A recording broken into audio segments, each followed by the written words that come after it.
Television was supposed to be safe, controlled, scripted, but sometimes the cameras keep rolling when everything goes wrong. In this video, we're uncovering 6 of the most shocking on-air accidents ever recorded, and everyone was broadcast live to unsuspecting audiences. It was October 12th, 2016, and the morning air was unusually heavy, a thick humidity clinging to the asphalt of a coastal state highway outside Reggio Calabria as the first beads of a predicted autumn drizzle began to slick the surface. Livia Caruso, 38, had spent 12 years building a reputation as the most trusted voice for regional commuters. Known for her roadside reality segments, she refused to report from a climate-controlled studio, believing that viewers deserved to see the conditions they were about to enter. She was a meticulous professional, often sponsored by local automotive safety brands, and felt a constant pressure from the network to deliver high-energy, immersive coverage during the morning rush. The technical setup for these broadcasts was standard but exposed. Livia usually stood on the narrow, unpaved shoulder, protected only by a line of 3 fluorescent traffic cones and a high-visibility vest. Her cameraman positioned himself on the grass embankment, capturing the flow of vehicles behind her. While the local police had technically approved the permits for the segment, the SS-106 was notorious for its tight curves and lack of modern runoff areas, making any roadside presence inherently risky. On this particular morning, a minor collision 1.2 miles ahead had caused significant backups. Livia's producers urged her to stay live for an extra 10 minutes to capture the mounting congestion. A light rain started to fall, turning the oil and dust on the road into a treacherous film. Despite a weather alert for slick conditions and the visible speed of oncoming vehicles trying to bypass the bottleneck, the segment continued. Livia gestured toward the line of headlights, her back turned to the approaching traffic. Out of nowhere, a silver hatchback, driven by a man later found to be heavily intoxicated, clipped the rear bumper of a braking sedan while attempting a sudden lane change. The hatchback lost traction, spun 180 degrees, and slid violently across the gravel shoulder at approximately 40 miles per hour. The rear quarter panel of the car struck Livia broadside, throwing her from the shoulder into a concrete drainage cunetta. The camera jerked violently as the operator fell back, the lens pointing upward at a gray, blurring sky while the audio continued to capture the frantic sounds of the crash site. The hatchback crumpled against a bridge abutment, its engine smoking. Inside the vehicle, the driver's young daughter and nephew sat slumped and unresponsive in the back seat. Screams from nearby motorists filled the audio feed for 11 seconds before the feed froze, and the network abruptly cut back to the studio. The morning anchor appeared on screen, visibly stunned and stammering as he attempted to explain the loss of signal. A passing off-duty paramedic called for help immediately, but the congestion she had been reporting on delayed the ambulance for nearly 15 minutes. Livia Caruso was later pronounced dead at the scene after responders reached her location. The impact shattered her pelvis and lower spine. Later medical findings indicated injuries consistent with catastrophic vascular trauma. The force of the collision caused extensive internal injuries, including damage to her liver and spleen. Investigators stated the severity of the trauma made survival impossible. The driver of the hatchback died on impact from head trauma. His nephew was transported to a local trauma center but died 3 hours later due to internal injuries, while his daughter survived with a fractured collarbone. The network and the driver's estate faced immediate investigation under Italy's newly enacted road homicide law, specifically regarding safety violations for roadside broadcasting during inclement weather. It was June 18, 2014, in Timișoara, Romania. The Bega River was running at dangerously elevated levels after 72 hours of relentless rain, turning the familiar landscape of the Banat region into a brown, churning expanse of debris and displaced lives. Elena Rusu, 34, was an investigative journalist who had built her career on grit and a refusal to sanitize the news. Having grown up in the very neighborhood now submerged, she felt a personal obligation to document the failure of local flood defenses. She was under significant pressure from her network, which was competing for ratings against larger national outlets, and her contract with a major telecommunications sponsor demanded high-impact, live-on-the-scene exclusives. Reporting in a flood zone requires specialized gear, typically heavy-duty chest waders, reinforced boots, and waterproof microphones. The environment is deceptive. The danger is not just the depth of the water, but the hydrodynamic pressure and the instability of the ground beneath it. Elena was experienced, but her known dedication to capturing the raw truth likely pushed her past the safety margins established by her technical crew. On this afternoon, Elena insisted on broadcasting live from a river crossing in central Timisoara, a structure that civil defense engineers had officially flagged as compromised earlier that morning due to flood-related erosion. Local authorities had issued a mandatory evacuation order for the area, yet the news crew bypassed the cordons. Her cameraman repeatedly voiced concerns about the vibration of the bridge deck, but the producers in Bucharest pushed for one more segment to lead the evening news. Elena stood near the railing, describing the rising water levels that were now licking the underside of the span. The vibration of the rushing river was audible through the broadcast audio, a low, guttural roar. Despite the rain intensifying and the structure trembling under the weight of trapped driftwood, the red light on the camera remained steady. Elena began her final report, her voice strained over the sound of the torrent. Mid-sentence, a sharp, deep thud echoed as flood debris slammed into the structure below. The structure shuddered violently as the footing near the railing gave way. Elena lost her footing on the slick concrete and slid into the brown water, vanishing instantly. The camera remained live after Elena disappeared, capturing the fast, debris-filled current below the crossing as the equipment continued recording unattended. She surfaced briefly downstream, her head striking partially submerged industrial debris before she was pulled under again. Investigators later stated the current and submerged debris made escape impossible. The feed continued briefly, showing only the violent, muddy surge as the broadcast abruptly cut away. A nearby rescue team witnessed the incident and deployed a motorized boat immediately. They located her body 50 minutes later, entangled in a thicket of submerged willow branches more than half a mile from the bridge. The medical examiner's report noted an extensive depressed skull fracture to the right side of the head and multiple fractured ribs, likely sustained when she struck the debris. Her lungs were completely filled with silty, muddy water.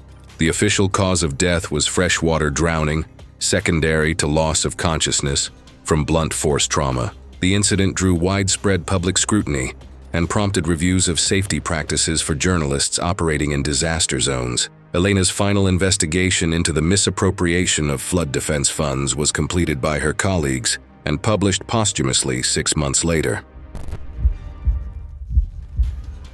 It was June 24, 2017, in Osh, Kyrgyzstan. The seasonal rains had turned the dust of the central plaza into a slick, gray slurry, and a heavy scent of wet iron hung over the morning market stalls where a temporary stage had been erected for the city's annual summer festival. Bakit Sadikov, 38, was a household name in the Fergana Valley, a charismatic radio personality who had recently transitioned into live television simulcasts. Known for his improvisational wit and community focus, he was under intense pressure from regional advertisers and his network to maintain high viewership during the festival's opening ceremony. Colleagues said that he felt a personal drive to prove that local broadcasting could match the polish of the capital's media outlets, often pushing his crew to ignore logistical hurdles in favor of the perfect shot. The technical setup was makeshift, consisting of a portable petrol generator and a series of industrial 220-volt power cables snaked across the uneven stone pavement. In such environments, safety relies on dry insulation, but the rapid setup meant that several distributor junctions with worn rubber housing were resting directly in growing puddles. As the steady rain continued, the water became electrolytic, effectively turning the puddles around the generator into potential conductors. Despite the worsening weather, the station's producers refused to delay. Bakit joked with his listeners about the free car wash while standing just 3 feet away from the humming generator.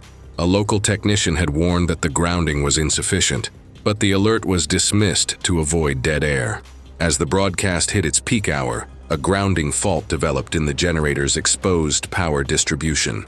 Bakit instinctively reached out to steady a heavy distribution cable that had begun to migrate toward a deep puddle. His hand brushed an exposed copper strand where the insulation had frayed against the vibrating generator frame. He was not wearing insulated gloves, and his leather-soled shoes were completely saturated with rainwater, drastically reducing his body's electrical resistance. The moment his palm closed around the exposed wire, the electrical current found a direct path to the ground. Bakit stiffened instantly, his muscles locking in an involuntary contraction that prevented him from releasing the cable. His eyes rolled back, and his jaw clenched as the current surged through his torso. He collapsed backward onto the wet stone, the weight of his fall finally pulling his hand free from the conductor. The live feed continued for nearly 60 seconds, showing his collapsed body as the crowd hesitated in shock. A nearby police officer eventually realized the gravity of the situation and used a wooden broom handle to push the cable away. He called for an ambulance at 10:12 a.m., but the crowded festival streets meant medical help did not arrive for nearly 20 minutes. By the time paramedics reached the stage, Bakit was asystolic. CPR was performed, but he was declared dead after 10 minutes. The post-mortem examination revealed deep, pitted entry burns on the right palm and a corresponding exit wound on the sole of his left foot. The high-voltage current had passed directly through the chest cavity, triggering ventricular fibrillation. The internal thermal damage was concentrated along the nerve pathways, but the disruption of the heart's electrical rhythm led to cardiac arrest at the scene. The city council permanently canceled the summer festival following the tragedy. Bakit's family filed a major negligence lawsuit against the broadcasting network and the generator rental company, alleging gross safety violations and the use of uninsulated, non-weather-rated equipment in a public space. The litigation eventually ended in a confidential civil settlement that led to regulatory penalties for the rental company and forced the network to overhaul its outdoor safety protocols. It was January 19, 2015, in Oulu, Finland. Inside the small, soundproof television studio, the air was still and unusually dry, cooled by an industrial HVAC system that had been dialed down to a whisper to ensure the high-sensitivity microphones didn't pick up any background hum. Jana Korpi, 46, was a former high school physics teacher who had spent the last 3 years hosting Tiedon Voima, a modest but growing educational program. He was a man driven by a genuine desire to make complex science accessible, often using his own modest savings to supplement the show's tight budget. To keep the show afloat, the production relied heavily on a sponsorship from a regional technical college, which pressured Jana to perform increasingly ambitious physical demonstrations to maintain student engagement and viewership. The demonstration for the morning's live segment involved the properties of liquid nitrogen. In a laboratory setting, liquid nitrogen requires ambient oxygen depletion alarms, face shields, and, most critically, high-volume ventilation. This is because cold nitrogen is denser than air and expands as it evaporates, rapidly pooling to displace oxygen in enclosed spaces. On this day, the challenge was a large-scale fog effect using several open dewars of the substance. To achieve a crisp audio recording for the live broadcast, the lead producer ordered the studio's intake fans to be completely shut off, ignoring a standing safety memo regarding gas pooling. Jana was aware of the ventilation issue, but felt pressured to proceed to meet the strict live air schedule. As he began the experiment, a dense white carpet of condensed moisture began to roll across the studio floor, masking a heavy, invisible layer of pure nitrogen gas. The tension in the room was invisible. As Jana knelt down to adjust a sensor near the floor, his airway entered the subsurface zone where the concentrated nitrogen had completely forced the breathable air toward the ceiling. He was explaining the boiling point of the liquid when his speech became slightly slurred. He blinked rapidly, his coordination failing as his brain was suddenly starved of oxygen. Jana staggered, his knees buckling. He attempted to grip the edge of the demonstration table, but his fingers slipped, and he collapsed face first into the thick white fog occupying a severely oxygen-depleted layer near the floor. The cameraman maintained a wide shot, initially interpreting the collapse as part of the demonstration. It was only when Jana's body began to exhibit rhythmic myoclonic jerking and then went completely limp that the floor manager realized something was wrong. The live feed continued for 48 seconds, showing Jana's motionless body partially obscured by the mist before the broadcast was cut. The sound engineer called emergency services immediately, and the paramedics arrived in 12 minutes. By the time they vented the nitrogen and reached him, Jana had been in full cardiac arrest for several minutes. Resuscitation efforts were unsuccessful.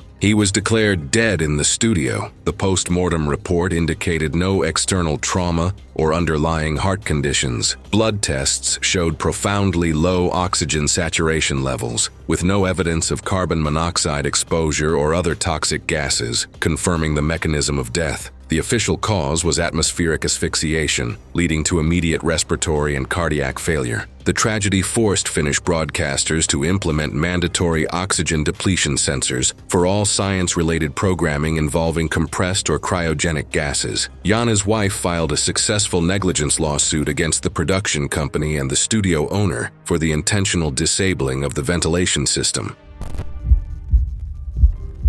It was June 22, 2013, in Brno, Czech Republic. The humid evening air inside the repurposed industrial warehouse was thick with the scent of sweat and cheap cologne, vibrating under the low-frequency thrum of a local punk band's soundcheck. Pavel Dvorak, 29, was a regional radio DJ who had recently been tapped to host Vibe Brno, a low-budget youth television program. Known for his self-deprecating humor and larger-than-life personality, in an interview, Pavel had previously mentioned that he felt an intense pressure to prove he wasn't just a radio face. He was often encouraged by the show's edgy clothing sponsors to perform high-energy, fearless segments to boost the program's social media engagement and appeal to a younger, more cynical demographic.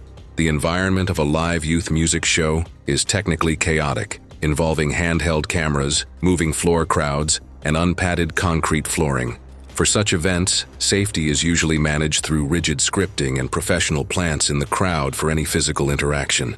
However, Vibe Brno operated on a shoestring budget, relying on the raw energy of the audience rather than trained stunt coordinators or safety flooring. On this evening, the show was celebrating its season finale. Pavel decided, without informing the floor manager or the security team, to conclude the broadcast with what looked like a crowd surfing attempt from the 5-foot-high stage. While he's facing the crowd backwards, there was no rehearsal and no communication with the teenagers standing directly below the stage's edge, many of whom were distracted by their phones or the loud music. The tension escalated as the band reached the crescendo of their final song. Pavel stood at the very edge of the stage, his back to the audience, waving his arms to pump up the energy. The floor manager signaled for him to wrap up the segment, but Pavel leaned further back, caught up in the adrenaline of the live broadcast. Despite the visible gaps opening in the crowd as the music grew more aggressive, he gave a final thumbs up to the camera and launched himself into the empty air. The incident occurred at 9:44 p.m. As Pavel propelled himself backward, the crowd below did not converge. Instead, seeing a 220-pound man falling toward them, they instinctively recoiled and parted. Pavel fell through the gap, his body rotating slightly in midair. He struck the polished concrete floor with the back of his head first, producing a sharp impact sound that was picked up by his wireless lapel microphone. His body went limp immediately, his arms and legs stiffening unnaturally on impact. The band stopped playing mid-chord. The feed remained live for 30 seconds, showing an empty stage. After several seconds of confusion, a security guard called 155 at 9:46 p.m. But the narrow access roads leading to the warehouse delayed the EMS arrival for 11 minutes. Pavel was transported to a regional trauma hospital in critical condition. He was declared dead at 3:15 a.m. due to severe traumatic brain injury. The post-mortem report later detailed a massive fracture of the occipital bone at the base of the skull, consistent with a high-velocity impact. The impact had caused a massive coup contre coup injury, resulting in immediate, uncontrollable brain swelling and a severe intracranial hemorrhage. Vibe Brno was canceled the following morning. The tragedy triggered a local debate regarding the lack of regulation for unscripted stunts in youth-targeted media and the ethical responsibilities of producers.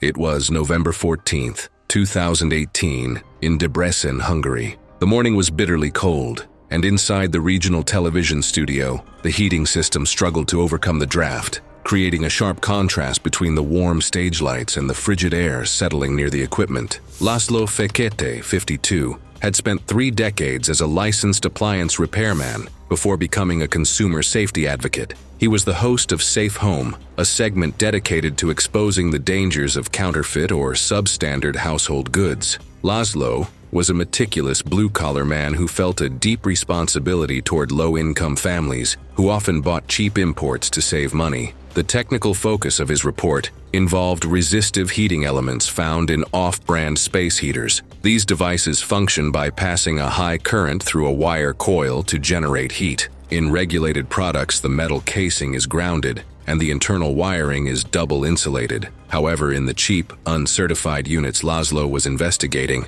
the internal components were often secured with brittle plastic clips that could fail under high temperatures, potentially allowing a live wire to touch the exterior metal frame. During the live broadcast, Laszlo prepared to demonstrate a specific unbranded heater that had been linked to several house fires. He noted into his lapel microphone that the wiring felt flimsy and the unit was humming irregularly, a sign of mechanical vibration in the poorly secured heating element. Despite the warning signs and the fact that he was working on a studio floor slightly damp from the boots of the crew, he proceeded with the demonstration to ensure the segment finished before the commercial break. The tension rose as the heater began to emit a faint, acrid smell of ozone and melting plastic. Laszlo explained that the internal thermostat appeared to be failing, as the unit was becoming dangerously hot to the touch. He reached out to adjust the metal casing to show the camera the lack of heat shielding. He was not wearing rubber-soled shoes, and his palms were slightly damp from the humidity of the studio. A solder joint inside the heater melted,